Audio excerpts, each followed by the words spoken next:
আলোচনার মেন এখানে ছিল হলো আমাদের যে জানেন যে 28 তারিখ থেকে আমাদের শারদীয় দুর্গাপূজা, এই দুর্গাপূজার প্রস্তুতি, তারপরে আমাদের জাতীয় নির্বাচন যেটা আছে ফেব্রুয়ারি মাসে হবে এটা, তারপরে আমাদের কিছু আছে যে ধরেন যে মাদকের যে একটা সমস্যা, এটা নিয়েও আলোচনা হয়েছে। এই হলো ছিল আমাদের আলোচনার মেইন বিষয়। তা আমরা এখানে আলোচনার মাধ্যমে যেটা হচ্ছে যে এইবার দুর্গাপূজাটা আমরা আশা করতেছি খুবই শান্তিপূর্ণ এবং খুব উৎসবমুখর হবে। এটা কোনো জায়গায় ওরকম কোনো ধরনের বড় কোনো সমস্যা নাই। এটা শান্তিপূর্ণভাবে এবং উৎসবমুখর হবে। এটা কিন্তু একটা ধর্মীয় অনুষ্ঠান, আর এটার যেন পবিত্রতা রক্ষা পায় ওই দিকেও সবাই খেয়াল রাখতে হবে। তখন জানেন যে যারা এই উদযাপনটা করতেছে তাদের ভিতরে একটা ভাগ আছে, কেউ বলে 2 ভাগ, কেউ 3 ভাগ।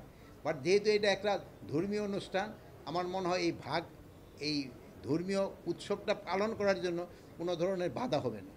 যেহেতু এটা হলো তাদের জন্য একটা পূর্ণ কাজ, এই পূর্ণ কাজটা করার জন্য কেউ কোনো ধরনের বাধা সৃষ্টি করবে না, এটি আমরা আশা করি। এবং এটা যেন খুব ভালোভাবে হয়।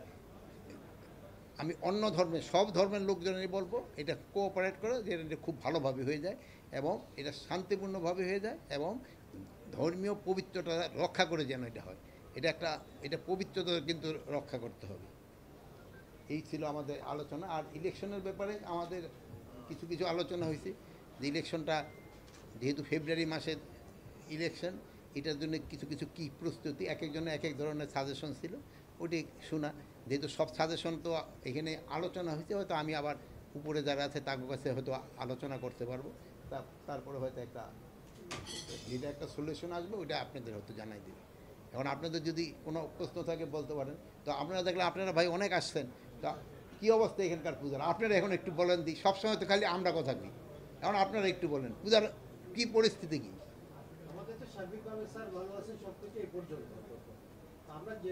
এইটাও কিন্তু মিডিয়ায় দিবেন যে সার্বিকভাবে ভালো আছে, এটা আপনারা আবার দিবেন না। খালি ওই যে উনি এরপরে যে সেন্টেন্সটা করবে ওইটা দিবেন। এটা না না, আপনার মুখটা দিবেন। এই ব্যাপারে ধরেন যে মানে আমরা তো তার ইউটিউব যাদের ক্ষেত্রে, এদের ক্ষেত্রে ওই যে যারা ইউটিউবে দিয়ে দেয়, এই ক্ষেত্রে আমরা ওনাদের রিকোয়েস্ট করি। এটা কিন্তু আমরা করতে ওনাদের বলার পরে ওনারা ওইটা উঠায় নেয়। কিছু কিছু ক্ষেত্রে আবার ওনারা উঠায়ও নিতে চান। এটার ক্ষেত্রে আমরা ওনাদের বলছি যে আমাদের ক্ষেত্রে যে আমাদের আছে যে মন্ত্রণালয় কী বলে আইসিটি, ওনাদের জানাইলে এটা উঠায় নিতে দেয়। আর একটা দিক সেটা লোকাল লেভেলে কিন্তু এই ঘটনাগুলি বেশি ঘটে। এই ধরেন যে ছোটোখাটো কোনো ঘটনা ঘটে না, আপনি যেটা বললেন যে কিছুই ঘটে নাই কিন্তু মিডিয়ায় চলে আসছে। আর এটা দেখবেন প্রচারও কিন্তু খুব তাড়াতাড়ি হইতে থাকে। তো এইগুলির ক্ষেত্রে আমাদের সবারই সজাগ থাকতে হবে এবং সবারই এইটা সহযোগিতা করতে হবে। এবং বাহিনী প্রধানদের দ্বারা আমরা তাদের ইনস্ট্রাকশন দিয়ে দিচ্ছি এই ক্ষেত্রে যারা জড়িত তাদের আইনের আওতায় নিয়ে আসে। আর এটা তাদের আইনের আওতায় নিয়ে আসার জন্য আমি আপনাদেরও সাহায্য সহযোগিতা চাচ্ছি। আপনারা যদি পয়েন্ট আউট করে দেন তো খুব তাড়াতাড়ি তাদের আইনের আওতায় নিয়ে আসে যায়। অস্ত্রের ব্যাপারে পুলিশের সফলতা অনেক আছে, এরা কিন্তু অনেক অস্ত্র উদ্ধার করছে, তারপরে কিন্তু কিছু অস্ত্র এখনও বাইরে রয়ে গেছে। চট্টগ্রাম নাই কোনো অস্ত্র বাইরে নাই, তো চট্টগ্রাম বাইরে না থাকলে তো সবচেয়ে ভালো। আচ্ছা, এখানে সব জায়গায় উদ্ধার আছে, সব জায়গায় আমার এটা উদ্ধার হচ্ছে। চট্টগ্রামের এলাকাটা একটু অন্যান্য এটার ভৌগোলিক এলাকাটা হলো ডিফারেন্স। এখানে পাহাড় আছে, সমুদ্রও আছে, প্লেইন ল্যান্ডও আছে। অন্য কোনো এলাকায় কিন্তু এরকম পাহাড়, সমুদ্র এবং প্লেইন ল্যান্ড নাই। এই জায়গায় যেমন ধরেন ফটিকছড়ি, তারপরে রাউজান ঠাউজান এলাকা অর্ধেক পাহাড় অর্ধেক আবার প্লেন। এইসব জায়গায় একটু করা একটু ডিফিকাল্ট। যদিও আমি এখানে মানে আমার চিটাগাঙে চাকরি জীবনে 4 বার চাকরি করেছি, 3 বারে আমি হিলে চাকরি করে গেছি। এই জায়গায় এই সমস্যাটা আছে, কিন্তু বাট ইসেতে কিন্তু উদ্ধার হচ্ছে এবং ইলেকশনের আগে আরও উদ্ধার হবে। এবং এবার আমার আইন শৃঙ্খলা বাহিনীর প্রস্তুতিও খুব ভালো এবং তাদের প্রশিক্ষণ কিন্তু শুরু হয়ে গেছে। এবং আপনারা জানেন যে আমরা অনেক সংখ্যক কিন্তু তাদের বাড়িয়ে দিয়েছি এবং সেনাবাহিনী, নৌবাহিনী এবং বিমান বাহিনী সবাই কিন্তু এবার ইলেকশনে থাকবে।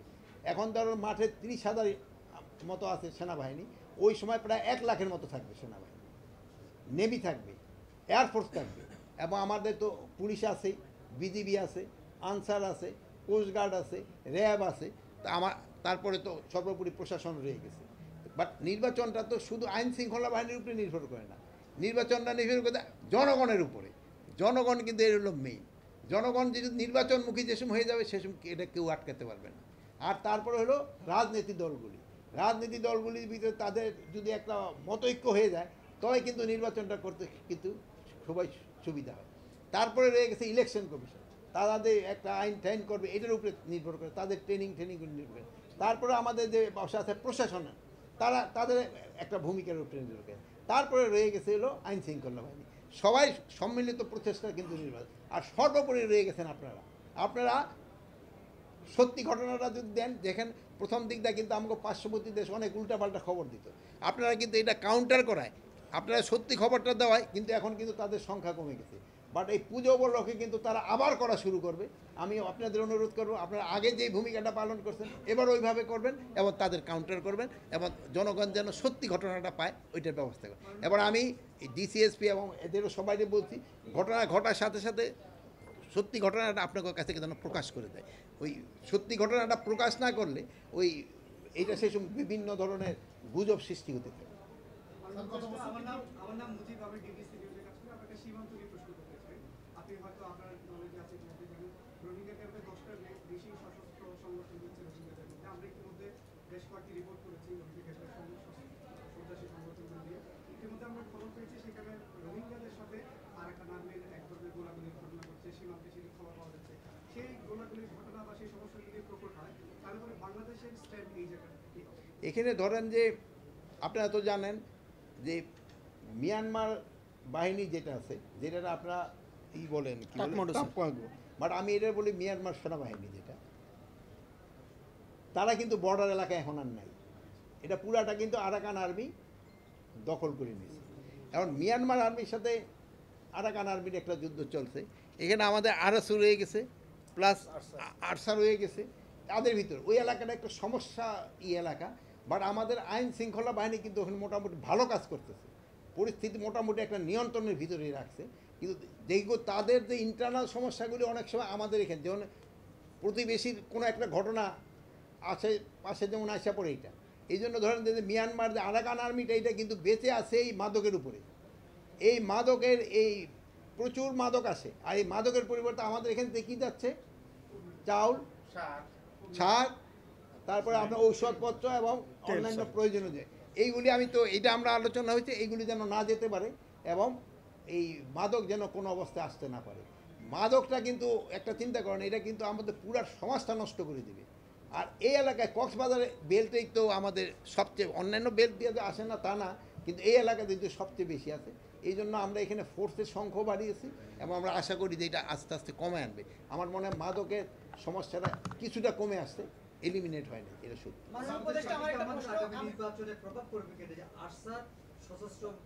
এটা এই ছোটখাটো এইগুলি ব্যাপারে কোনো প্রভাব ফেলবে না। মাননীয় উপদেষ্টা, আমি চ্যানেল 24 কাজ করি, আমার নাম হচ্ছে ইভেন মির। প্রথম বিষয় হচ্ছে সারা দেশে বিচ্ছিন্নভাবে নিষিদ্ধ ছাত্রলীগের মিছিল হচ্ছে।